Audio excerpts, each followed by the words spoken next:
la tierra no es plana, ni la ciencia ya es de herejes. Hoy que no marcan tendencia, más las pinturas rupestres. Hoy que no tienen sentido las palomas mensajeras.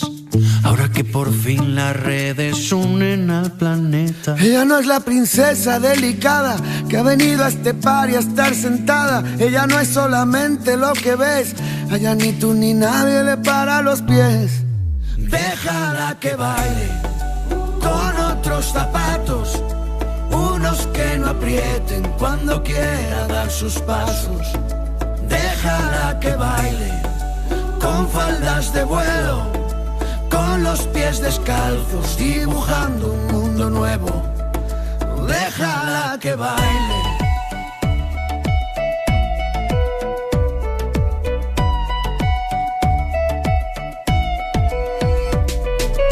Ella es destino, ella es origen, es el relato y la escritora que conviven. Ella es principio y ella es final. Baila con ella en esta fiesta que es global. Hoy que no hay duelos a muerte, cada vez que alguien te irrite, para poder desahogarnos hemos inventado Twitter. Si pensamos diferente ya no huele a disputa. Los filósofos no brindan con cicuta. Ella no es la princesa delicada que ha venido a este bar y a estar sentada. Ella no es solamente lo que ves. A ella ni tú ni nadie le para los pies.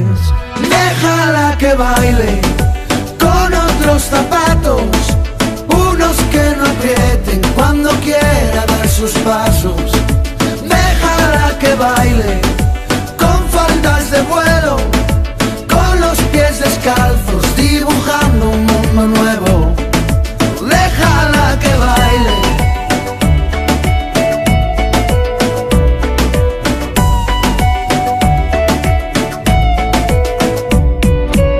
Ella es destino, ella es origen, es el relato y la escritora que conviven. Ella es principio y ella es final. Baila con ella en esta fiesta que es global.